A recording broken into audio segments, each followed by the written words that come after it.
Well, we've got a full deck of cards to play with tonight. We're going to jump right in, but just want to welcome you.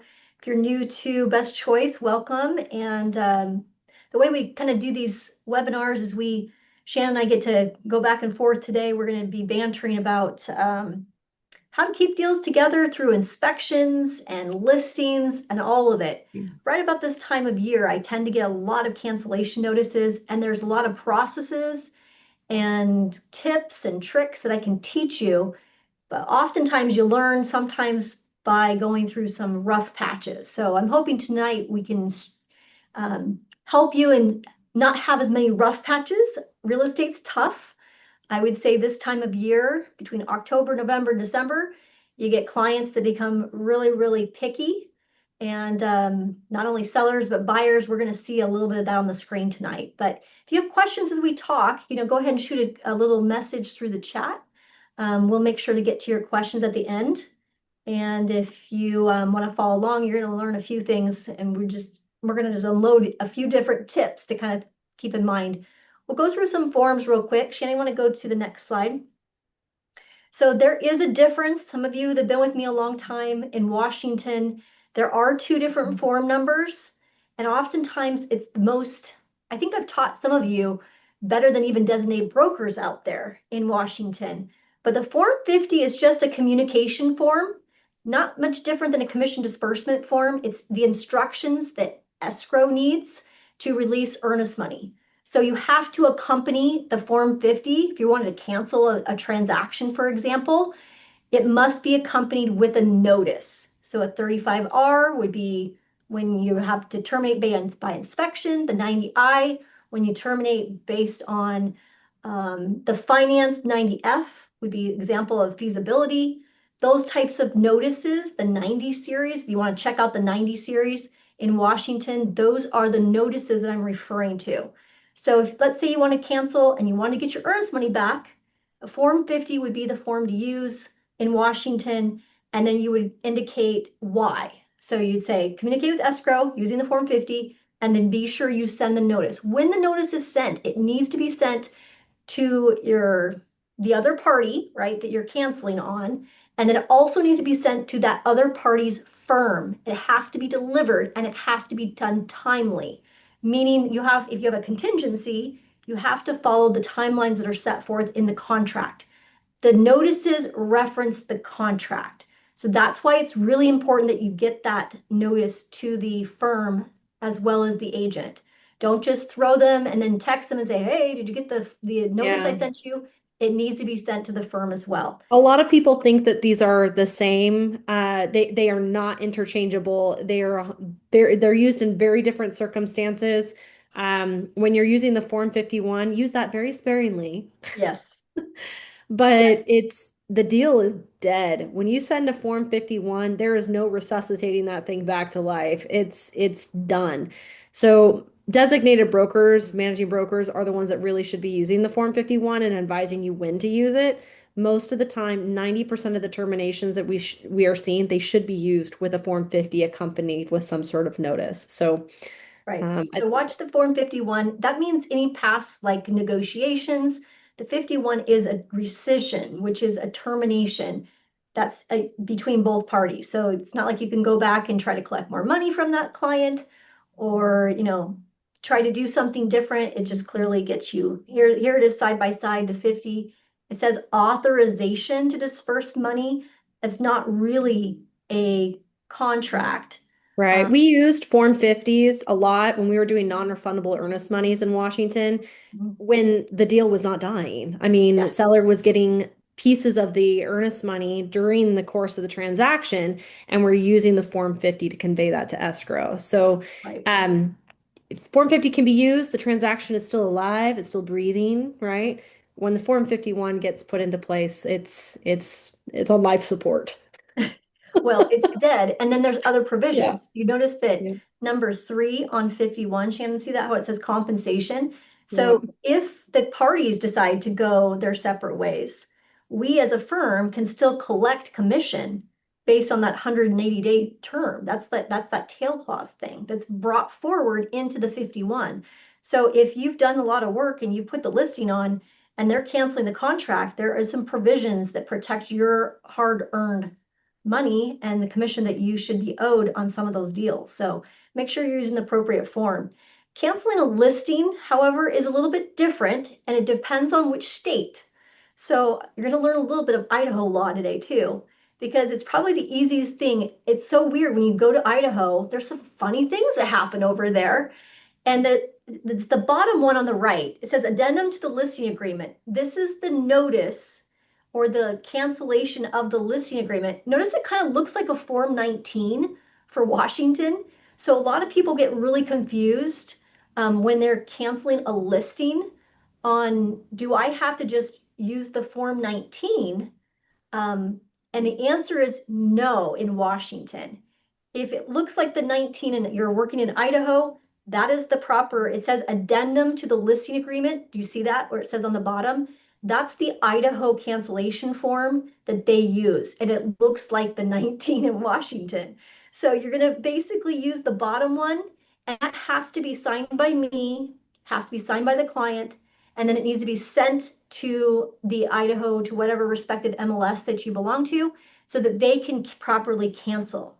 Now in Washington, however, to properly cancel a listing, not only do you need a 19, but you need a 52. And that's because of the 52 is the conditional release of the listing, meaning you're canceling it and it's conditioned on a few things. So that means your contract or your listing contract would be canceled just like the Idaho one says addendum to listing agreement, they have a conditional release form or an addendum. It says it's not an addendum, it's more of a notice between both the firm and the seller that's going to be selling. So make sure you do both of those things. If you only do a 19 in Washington, and you don't do the 52, then all the sharks can come out and play.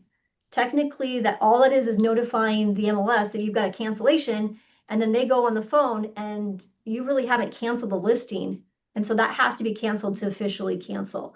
I can take down without even getting a form. If you guys said, I want to fire this seller, I don't want to work anymore in this way, I have the right to just take down the MLS. I don't even need a 19 to cancel a listing. That makes it very interesting in Washington. If you have a problem, we can easily take that down very quickly.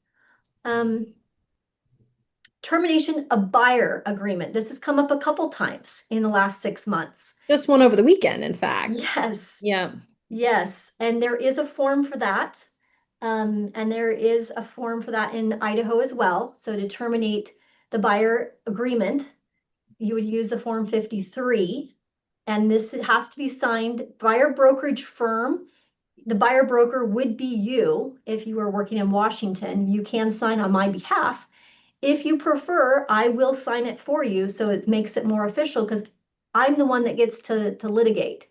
If we're terminating or if we're having a conflict with the other brokerage or with the other client or with our client, I get the opportunity, I guess, to deal with that. So if you want me to sign the termination so it's officially dead and we don't have any complications legally with the buyer and we move on, then that would be the form to use for that.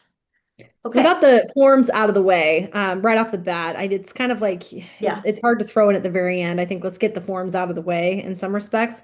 But we wanted to go over where are the pain points right now? Why are people having problems?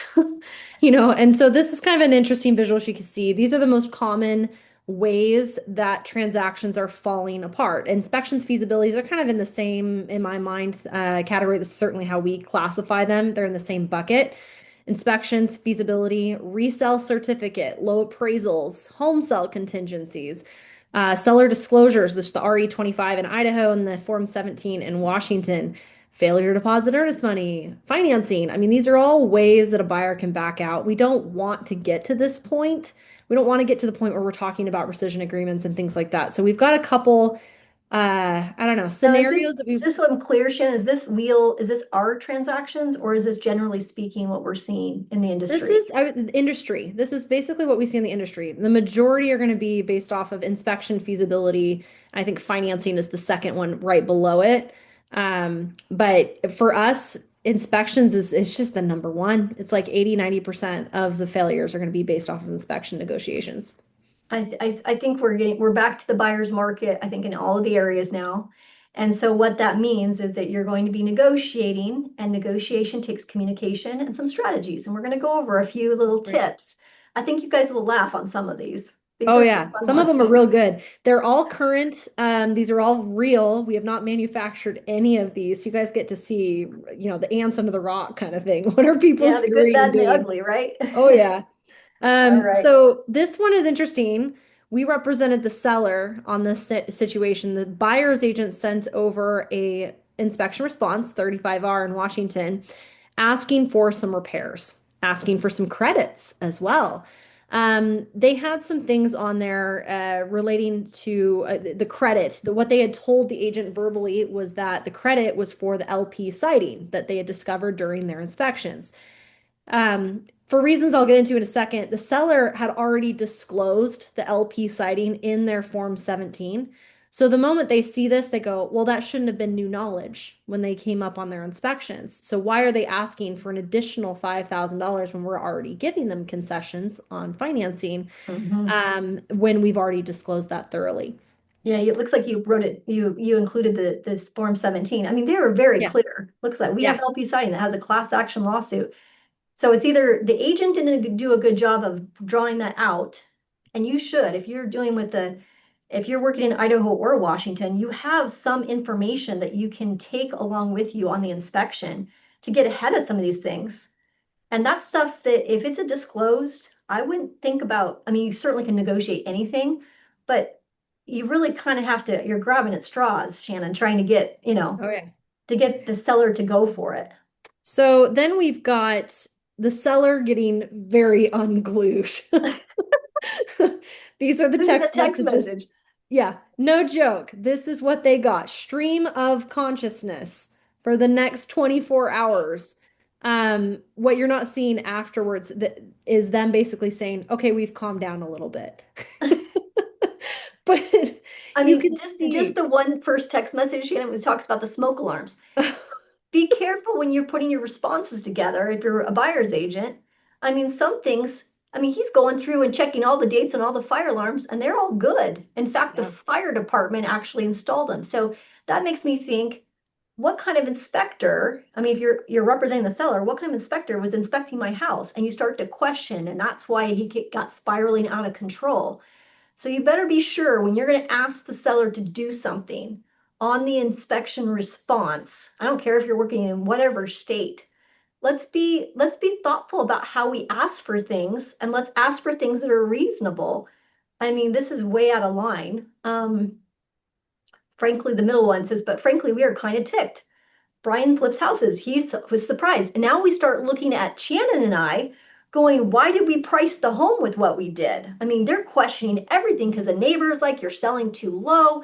You get the whole community that's coming together. That's how crazed that can get when you're in the middle of trying to keep the deal together. So Uh, how did it settle? I mean, in this situation, some combination of a 35R.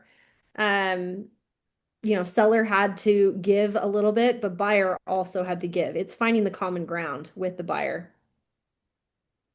yeah, but to ask for 5,000 is crazy. We Oh agreed with yeah. them. Oh yeah. I lost So text.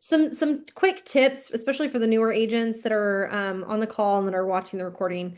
Um, Inform yourself. So if you get a Form 35R and it's asking for all the things, or if it's only asking for one thing, the best thing you can do is to send them an email. And I've got a screenshot if you want to take a picture of this So this or this pause email it. has been a lifesaver, Shannon. It's Hopefully a you tried guys and are true. using this. Yes.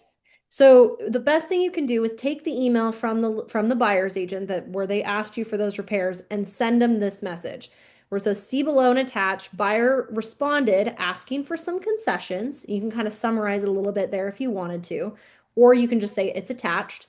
You have a couple of options. It's not like they have to accept it. Sometimes if you just get a copy of it, the seller feels like they have to immediately accept it. You have options. Option A, agree to the terms proposed by the buyer. That is an option. Option B is to reject entirely. You could very well lose this buyer, go back on the market and get another. However, that buyer could find the same serious XYZ issue. Option C would be to counter them on some sort of price, closing cost contributions, etc. And I think the key on this is giving the buyer timelines on when they need to respond. So they don't need to jump on this right away. You can sleep on this. It's okay. This is remind them of the timeline that they have to respond to. Look at Unless your you date. get a seller like ours, Shannon, on the Oh top yeah. screen where it's like, you better jump on that. If you get Oh text yeah. messages that are that long, you Yeah, better jump yeah. on But in that, terms of not let that remind them fester. of when their response is due. When is their response due to respond back to this buyer or the seller? And then call them to discuss it on the phone. And when you're dealing with thousands of dollars, I don't think you do that on a text. No. No. So even though your sellers might do that on a text, take the high ground, always call, but send an email like this to deliver that type of news and what their options are. I think that was great. And then consider too, I mean, is any other buyer going to discover the defect? I mean, are we dealing with mold in the attic? Are we dealing with a plumbing issue? Is Yeah. this a roof? I mean, Or is it, I mean, I've had houses where you got gas leak, where we have to yeah, call the gas guy and we got to get on the phone. We got to deal with that with the listing agent as soon as possible for the inhabitants that are currently living in the space. So you really have to understand and use reason when you're discovering the defect and how the defect gets communicated. yeah. Sometimes getting a copy of the inspection report can help, or it could also call the buyer or seller's bluff too. Yeah, we've been They having think fun with the something is new only worth 35C. $10,000. In our case, they were asking for $5,000. Does that really add up to about $5,000 of a repair? Something to think about. Um, Buyers should expect a counteroffer. I think of all the files that we've seen coming through, we're getting to we used to basically see first and then acceptance. We're now going on to 34s. We are negotiating back and forth a lot right now. Yeah. So just inform your buyers, expect a counteroffer. Whatever it is you're asking, it's not going to be a take it or leave it kind of situation. Expect a counteroffer. Yeah. Yeah, and I think the other part to keep in mind is while you're going through this process, and again, buyers or seller are kind of very uncertain, very, very anxious, I would say, high alert. Oh my gosh. Yeah. At least keep the other agent apprised of like the timelines. Hey, we're going to get some other bids. Text them, let me know. Hey, I presented the offer. They want time to sleep on it. There's nothing wrong with telling the other party that you need some time. I mean, certainly if you have the time to do that with your inspection timeline, use it. And then just keep in good communication with that other agent because the other agent most likely wants to keep it together too, but they also want to get a good deal for their client.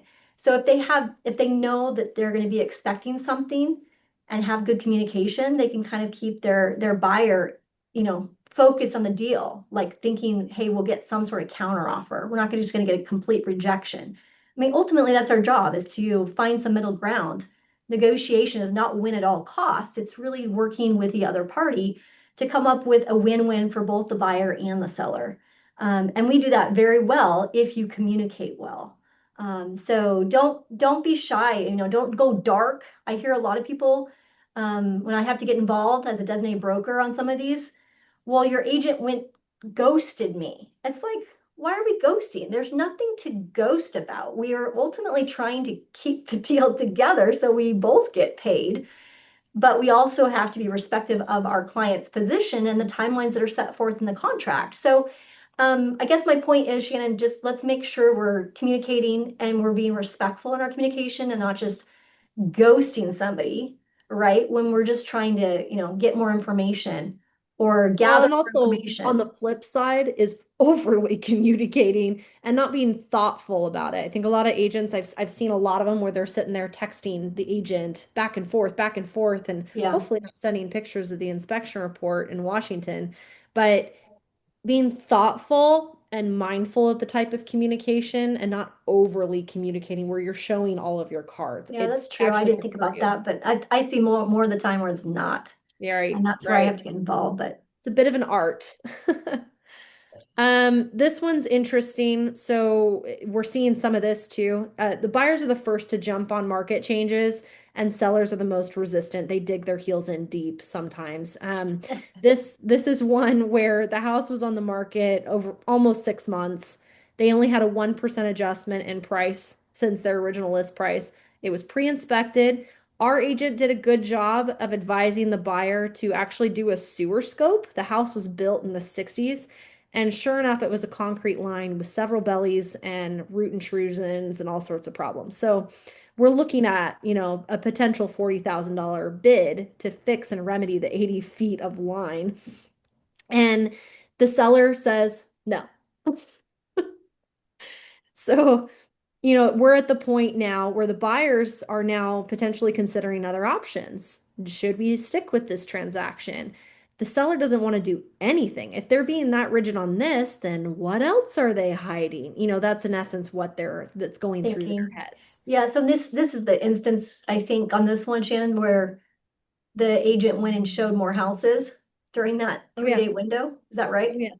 Oh yes. Yep. I know. Okay. So, and then we also, another kind of variable on this one too, is the seller got a competing bid from another contractor saying that the sewer line, um, was fine. So we basically have two competing different specialists that are saying two different things. So what do you No do in that type inspector of is scenario? alike. That's challenging, right? We know that. So that proves to be very challenging. We're in the middle of this. Yeah. And Hmm. the best thing I think we can tell you is that you represent your client. So if it's your buyer and it's to your buyer's satisfaction, not to yours, not to the seller's. The buyer is going to be the one that has to live in this house for the next 5 years, right? And if they don't feel comfortable moving forward, I think it's important not to push them into something that they're not going to be happy with. But at the same time, we just have to advise them of their options, remind them of the Yeah. timelines, and talk through the scenario with them. There's an agent that I mentored early on in the early days of Best Choice, and he said that he was able to get more clients in his community because he didn't, when they get to this point and there's too many things and it's not coming to terms and you have a rigid seller, he'd back them out and they go find a different house. There's always another house. It took him a lot more work, a lot more effort, but he never pushed somebody into a decision like this. If it had significant repairs and it wasn't within the budget to make that happen for this particular buyer. Um, and this agent, outstanding. I mean, he still works for Best Choice and it does a Yep. great job. I mean, if we can keep it together, we liked it, we strive for that. But at the end of the day, when you represent the buyer and there's just too much, then get them out and go find them another property. We'll There's take a the lot hit. I more mean, inventory too right now. It's yeah. like that now's the time to do this. If it's we don't want to have our buyers buy a lemon. That's the worst thing we can do. Okay, let's go to the Um, next slide. this one's also interesting. Seller wants to back out. This is an email they got from the agent attached with a Form 51, like we talked about earlier, a rescission agreement. Unfortunately, as per our conversation, the seller has decided to cancel the purchase and sale agreement. I have attached the rescission form. Sincerely apologize. Thank you again for your time and patience. I wish you and your clients all the best. This is so there's no seller contingency in Washington state. They In can Idaho, there is. So that, I mean, is different. Right. But Um, in Washington, a seller can't just supply a Form 51 and expect that the buyer is just going to roll over. yeah, Um, so yeah, this one's kind of interesting. It's past inspections. It's not for any sort of hardship necessarily. The seller accepted the offer, they accepted the inspection response, and they changed their mind. The buyer could very well sue, for performance or things like we that still too. don't know on this one if they're going to. We They're don't being know on this one. they're being Yeah. advised right now by an attorney. So the good thing on this one, if you were in our agent's shoes and you received an email like this, the best thing you can tell that agent they need to talk to their managing broker right away. Yes. Because my thought is when she sent this to me, I go, he didn't seek counsel before he sent this over. They're just hoping that they can cancel the deal. But the buyer still wants to buy. They still want the house. I've had a situation, and this is very rare, with the seller and the buyer both come to an agreement on a 51, and the seller has bought that other buyer's agent out, basically paid their commission and paid, um, gave them back their earnest money and padded it even. I mean, but it takes a lot of negotiation to make those Yeah. types of happen, and it has to be circumstances that warrant that. It's not like a seller is going to want to do that. I mean, they use the proper form. We also see people thinking they can terminate. This is a rookie mistake. Hopefully, you don't make this mistake. They send over a 51 thinking that they can have a 3-day right of rescission. They didn't deposit the earnest money. And that's also you can be sued for that. And you potentially could lose your license if you are not handling earnest monies appropriately according to the licensing laws that your state has. Right. So yes, if you have a seller or a buyer's agent um, that is saying or sending you over a notice and they're not depositing the earnest money, let me know, get me involved as soon as possible, or a managing broker, or suggest that they talk to their designated broker or managing broker. Those are kind of very, very interesting situations. It's like the buyer or the seller didn't get instructed properly by their legal, by somebody that knows how to look at a contract. Okay. This is happening a lot. I mean, just like Rochelle was talking about with the earnest money. So buyers are finding other properties. I mean, there's more inventory that's on the market right now. And so when they find a house in the same neighborhood, but it's in better condition, better price, better terms, I mean, whatever, they start questioning the property that they're under contract for. And maybe they decide not to deposit their earnest money, or maybe they decide that they want to back away, even though the seller has rejected their 35R or something like that. So, um, yeah, so I mean, when you've got buyers with wandering eyes as a seller, I take a look, make sure that earnest money is certainly deposited on time. Yep. So that way they're motivated with the I contract mean, that I'm way. I'm guilty of this one, Shannon. I mean, when I read this text message that you have on the screen here, I personally have basically I've let my earnest money go to the sellers because I found a better deal. This was in 2007, I think it was 2008, as the market was starting to, do its thing.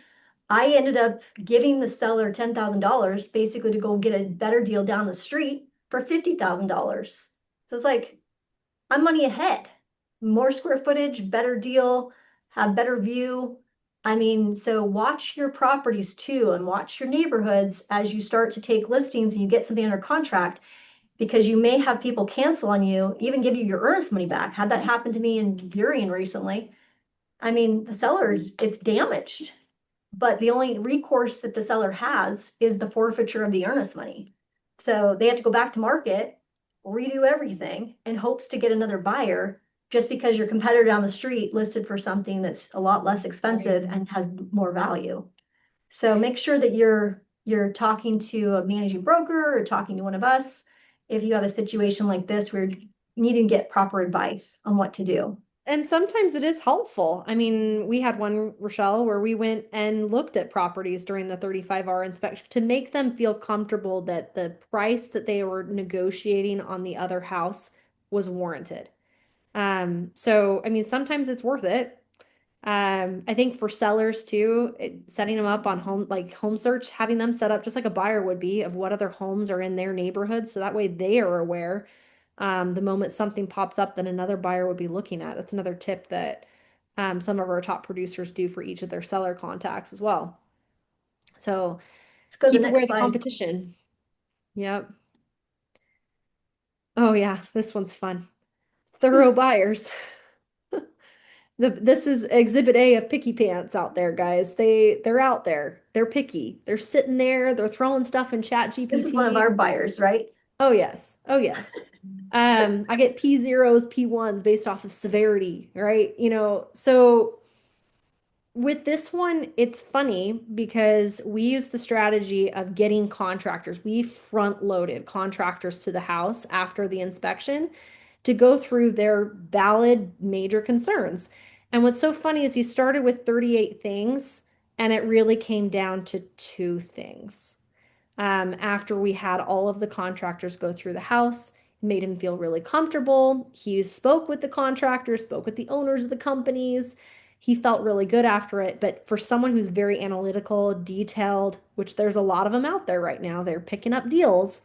Or they're using Um, AI now, right? Where yeah, it's kind of like they might not be good at communicating, but they're using AI to kind of give you a list. And how do you navigate? Don't shut down. That's not the way you want to handle this.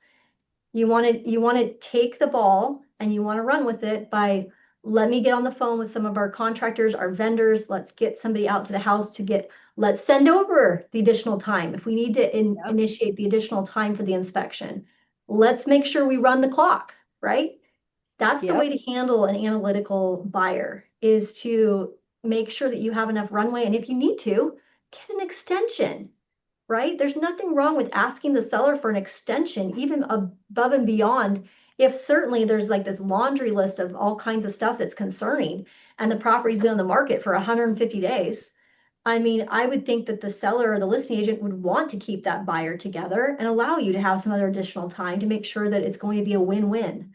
So don't shy away from some of those things.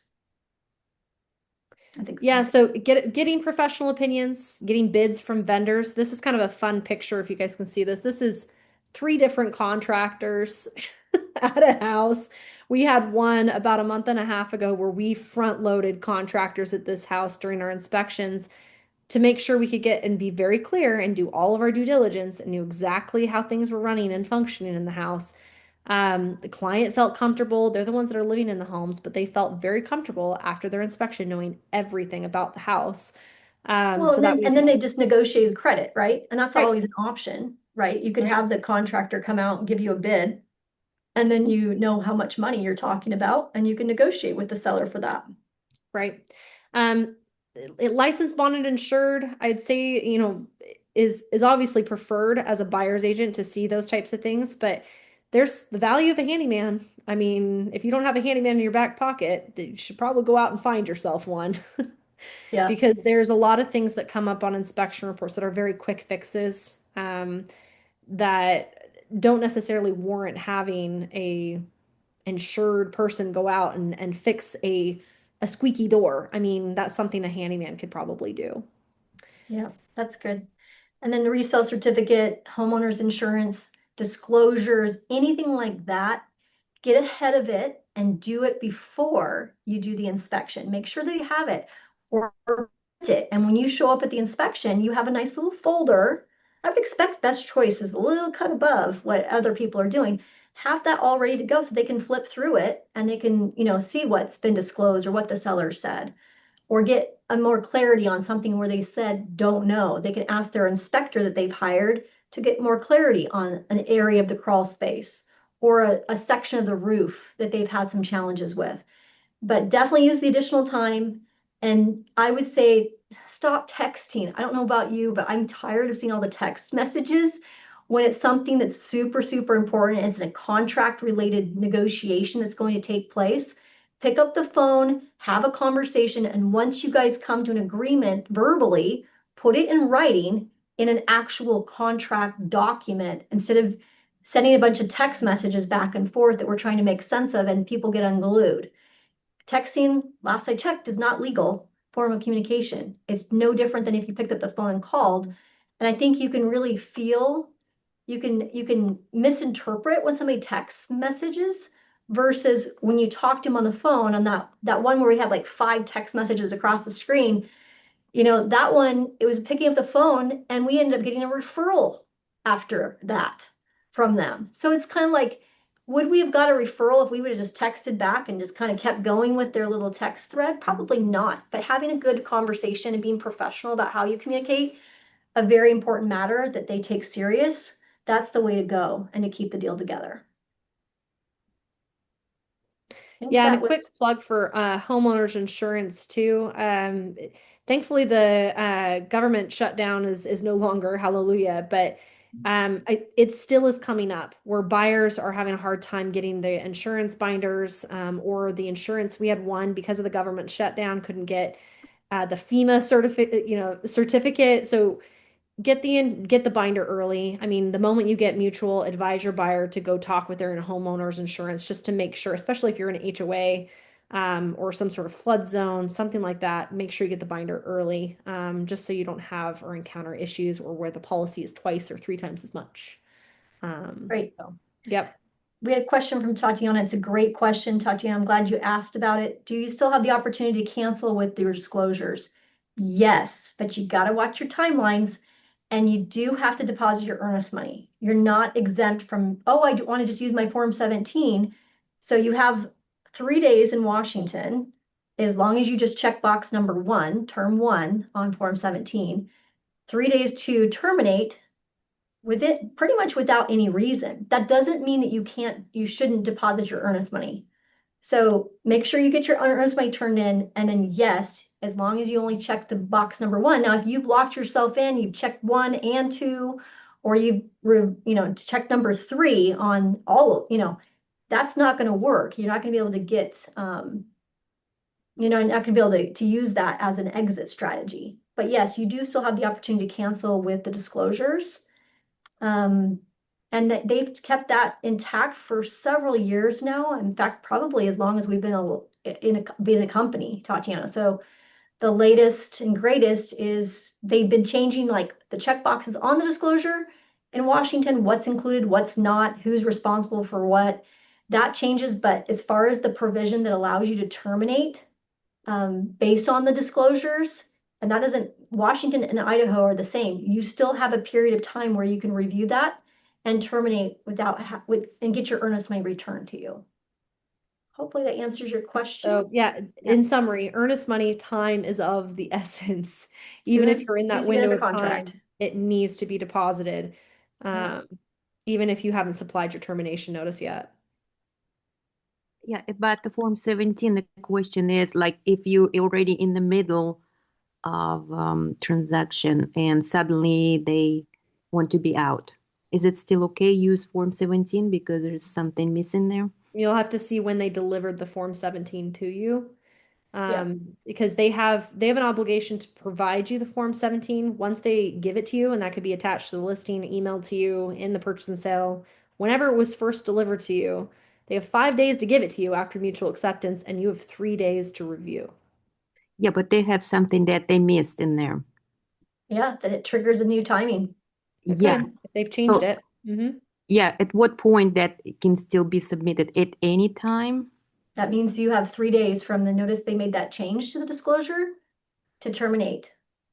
Yeah, but we need to request that change. At what point we can request that change? Oh, yeah, no, you can't request the change. You can always request, hey, can you update your Form 17? That doesn't trigger Clarify. anything. Okay, you just ask for updation. Ask for Correct. clarification. Yeah, if they have questions about certain things on the Form 17, I would ask within that 3-day window of time. Just Yeah. like in the text form or legally with the form? I, How I do would send an email. Great Email. question, Tatiana. Send an email and just say, my buyer has some questions about the disclosures that they were provided.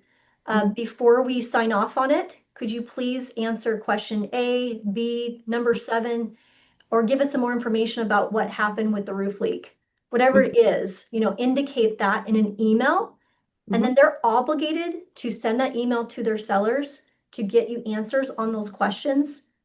And that becomes part of the legal communication between the buyer's agent and the seller's agent. But it's coming from the point of view of, I represent the buyer and my buyer wants me to pose some questions about the disclosures. It Mhm. will help them decide whether they want to stay with the purchase or not. Mhm. And if they didn't get that information over, or there has to be some adjustments made after the 3-day period of time, then that could trigger potentially more time for your buyer to terminate. Mhm. Okay, got it. Thank you. You're welcome. Yeah, it's 5 days to deliver as a listing agent in Washington. That's why most will attach it to the listing so they can make that 5 days as close as possible. Yeah. Yeah. Okay. Other questions you guys have? Hopefully that was helpful. Did you learn something new? I was hoping I'd teach one new thing. If you could learn one new thing, then it was success tonight. I was just Or you wanted get a good chuckle, right? Yeah, or I guess you get a good laugh tonight. Yeah. I was wanting to know about the appraisal. If appraisal happens lower, it's a triggers a new negotiations. Yes, that's a If you have different appraisal notice. contingency, yeah. So if you're using an appraisal contingency or a financing contingency, then Mm-hmm. in essence, you have a 22 AN that gets communicated Mm-hmm. regarding the low appraisal. If Mm-hmm. you've never done It's a one process. before, It's not an Never easy done it out. before, but it might be coming maybe. yeah, Yeah. Yeah, it's not an easy out. Just like the title contingency in Washington and the appraisal contingency, you have to allow the seller to go back and forth. You can't just outright say, appraisal's not good, we're out. You have to provide a reason and a basis and allow them to respond. No, if it's just like we already marked we're not going to pay the difference. We already marked in the contract that. Right. Then you send the Right. notice. Yep. And then they have their time to respond. Mhm. And then you could terminate if they didn't agree to your proposal. So it works the same way as the inspection. Looks like Patty had a question. Patty, are you there? Yeah, but this is for Rochelle after the meeting. Oh, okay. Okay, no problem. All right. Anything else? Candace, anything else you wanted to cover? No, you guys came back to it.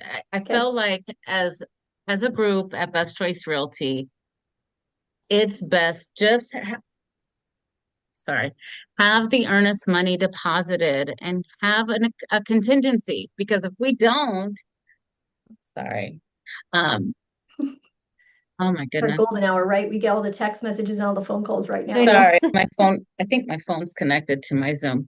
Okay, but what you said was, as agents, let's just make sure that we're depositing the earnest money. I have talked to quite a few where they're not depositing the earnest money, and that's just grounds that I don't need to be under contract. I'm not obligated. I didn't deposit the earnest money within the 3-day window, and so I have no obligation.